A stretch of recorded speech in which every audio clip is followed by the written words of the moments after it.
Fever falter without Caitlin Clark's Liberty dominating heading into All-Star Weekend. New York. The Indiana Fever fell to the New York Liberty in their final game before the All-Star break this weekend as star guard Caitlin Clark was sidelined with a groin injury. Breanna Stewart led the Liberty with 24 points, 11 rebounds, and 7 assists, and Sabrina Ionescu added 15 points and 9 assists in the 98-77 win over the Fever on Wednesday night. And it's Sabrina Ionescu added 15 points and 9 assists in the 98-77 win over the Fever on Wednesday night. The Liberty controlled most of the game as Clark was ruled out just before tip-off with a groin injury, marking her third absence of the season due to injury. Look, we faced adversity. There's no doubt about it. But we've also grown through it, and we've talked about it from day one, no matter what keeps coming at us. And every team in the league has faced some sort of adversity.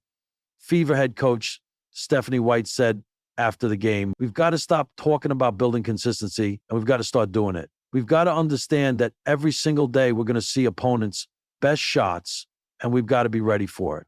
And then we've got to find, I think, some sort of dog in us, right? We play hard, and at times we can be disruptive and be really good on the defensive end.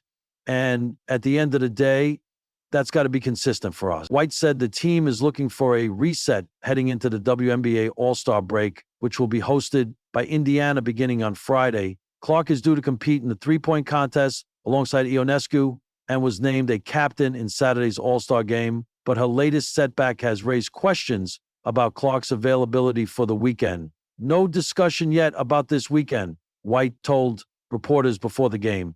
There was imaging done, and obviously we're ruling her out for tonight, but there hasn't been any discussion beyond tonight. Clark is dealing with her second groin injury of the year.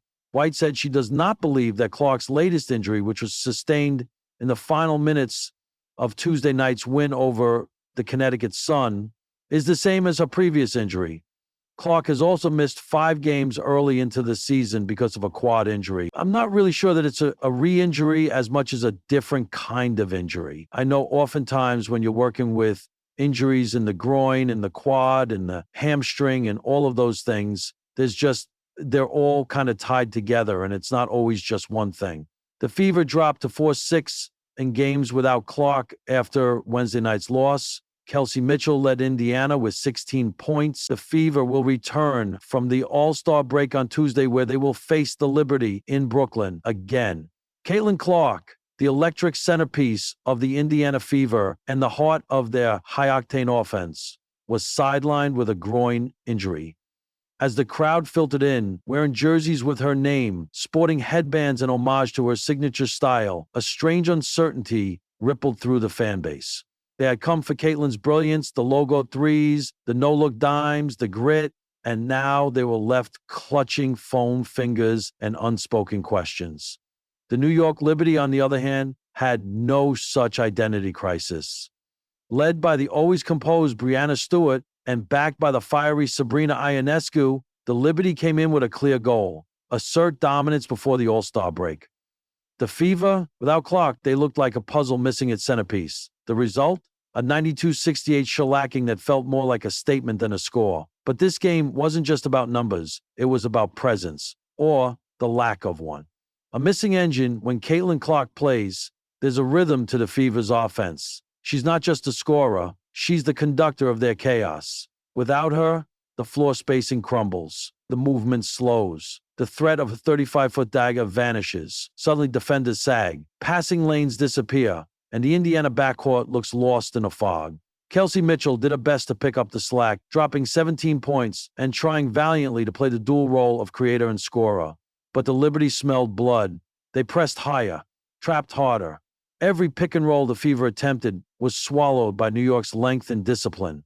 And it was clear, without Caitlin, Indiana's identity felt unfinished. Liberty's ruthless symphony on the other side of the court, it was poetry in motion.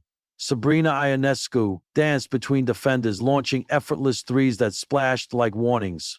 Breanna Stewart glided into mid-range jumpers, barely sweating. Jonquel Jones bullied the boards.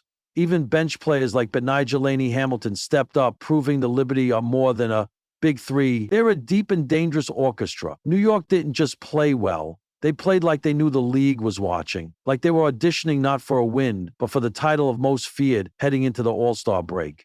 And they might have earned it.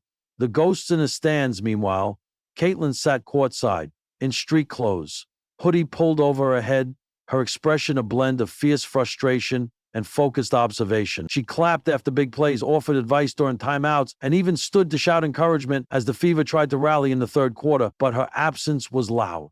Every missed transition opportunity, every hesitated pass, every broken play that would have normally been salvaged by a split-second clock decision, all of it screamed the same thing.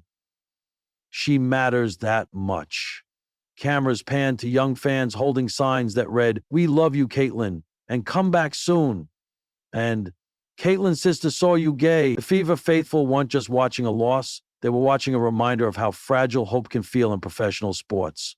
All-Star Weekend looms. As the final buzzer echoed, handing the Fever their 12th loss of the season, thoughts drifted to All-Star Weekend, and whether Caitlin Clark would be there not just physically, but fully.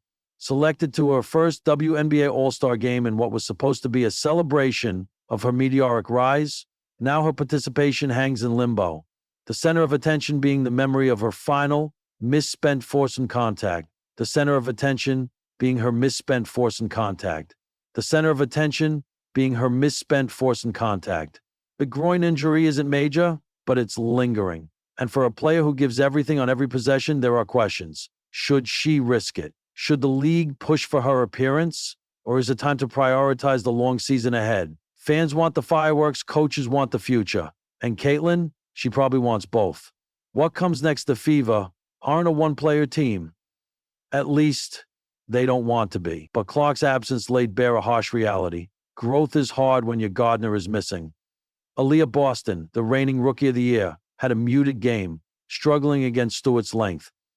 Nalissa Smith flashed moments of brilliance but lacked consistency. The team, so young and full of potential, suddenly looked their age. This isn't failure. It's a chapter. Every great team has to learn how to function without its star. The Fever are being forced into that lesson earlier than expected. They use it right to develop secondary playmakers, to fortify defensive habits. This could be a blessing in disguise. But tonight, it just hurt.